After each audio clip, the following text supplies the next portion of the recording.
How to fix missing contacts on Android. Hello everyone, welcome to this channel. I'm here to help you out today. So without any delay, let's get started.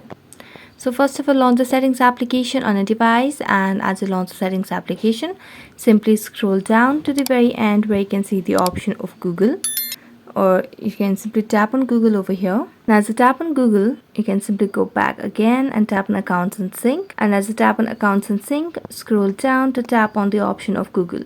Tap on your preferred Gmail account and make sure that you have synced the contact of your Android device to this particular Gmail account.